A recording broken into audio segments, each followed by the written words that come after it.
On the last session day of Congress before the midterm elections, February 5, various groups take to Manila streets in a show of force for the Anti-Adolescent Pregnancies Bill. They call for the bill's passage and for the continued implementation of Comprehensive Sexuality Education, or CSE. The mobilization comes as years-long progress for the bill is derailed by a campaign launched by a religious coalition called Project Dalisay. Project Dalisay has falsely claimed that CSE will teach children about sex at an early age. Ang comprehensive sexuality education po ay hindi po malaswa o kabastusan.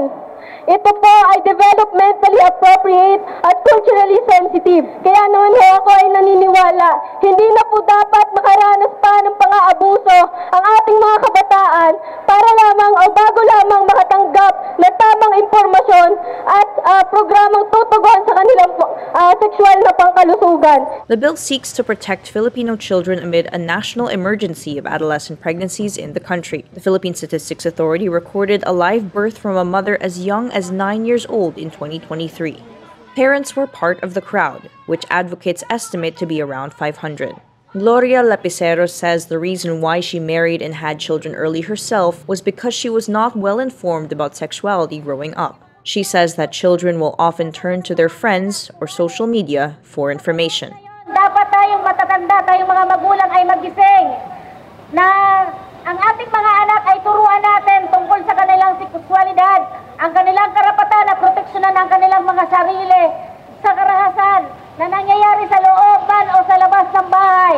For this mother, having CSE will help working parents like her guide their children with the right information. Kung naitanong niya na sa teacher niya at palagay niya naman ay kulang pa, at itatanong niya sa akin, kumbaga dalawa kami nung teacher sa school na nagpapatunay na itong impormasyon na ito tungkol sa sexualidad ay tama. The 19th Congress will resume session for the last time from June 2 to June 13. If the bill doesn't pass this time, advocates would have to start all over again. They'd need to convince lawmakers once more that the bill and CSE is what children need to stop having children.